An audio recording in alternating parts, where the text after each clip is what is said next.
भारत में miniature painting का origin 750 AD के आसपास माना जाता है, जब हमारे ईस्ट इंडिया पे पाल्स रूल करते थे।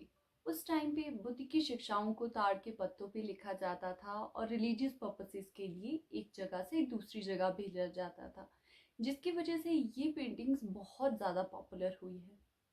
इसीलिए ये पेंटिंग्स दुनिया की पहली मिनिएचर स्कूल ऑफ आर्ट के अंडर आती है, जो कि ईस्ट इंडिया के साथ साथ दूसरी जगहों पे भी बहुत ज़्यादा पॉपुलर हुई है, जैसे कि हमारी श्रीलंका, नेपाल, म्यांमार और तिब्बत।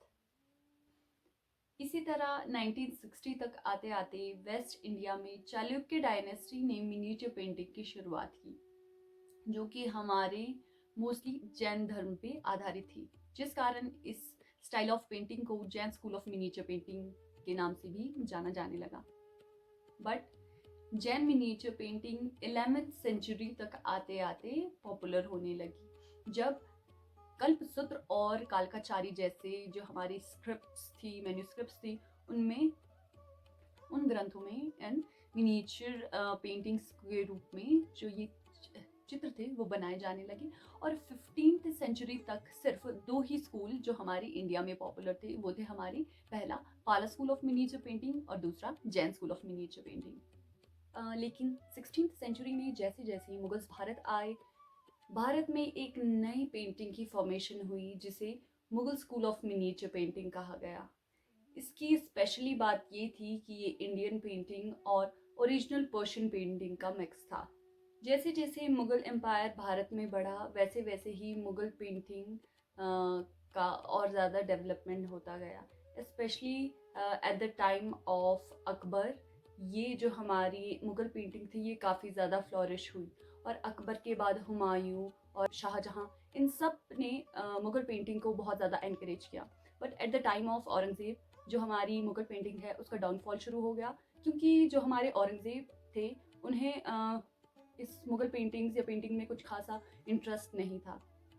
इसीलिए औरंगज़ेब के टाइम पे बहुत सारे जो हमारे आर्टिस्ट थे वो मुगल कोर्ट से भाग गए, इंडिया के बहुत डिफरेंट पार्ट्स में चले गए, जिसकी वजह से डिफरेंट आर्ट फॉर्मेशन की शुरुआत हुई, जिसमें हमारी पहाड़ी, दक्कन और Rajasthani school of miniature paintings आते हैं।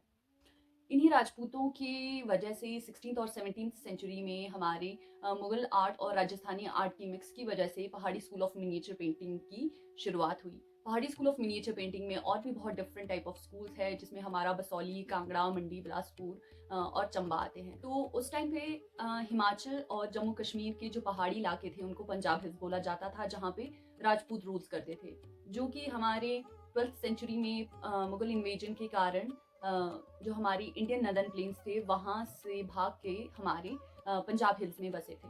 इन्हीं राजपूतों की वजह से 16th और 17th सेंचुरी में हमारे मुगल आर्ट और राजस्थानी आर्ट की मिक्स की वजह से पहाड़ी स्कूल ऑफ मिनिएचर पेंटिंग की शुरुआत हुई। पहाड़ी स्कूल ऑफ मिनिएचर पेंटिंग में और भी बहुत डिफरेंट टाइप ऑफ स्कूल्स है, जिसमें हमारा बसौली, कांगड़ा, मंडी, बिलासपुर और चंबा आते हैं। तो सबसे पहले बात करते हैं बसौली की। बसौली जम्मू कश्मीर के कठवा जिले का एक बहुत ही छोटा सा शहर है, और जिसकी स्थापना 16th सेंचुरी में राजा भूपत पाल ने की थी।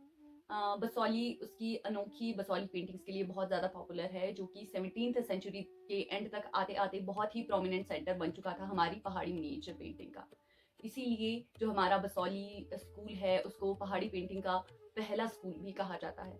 18th सेंचुरी तक आते आते जो हमारी बसौली स्कूल है वो कांगड़ा स्कूल में डेवलप होने लगी।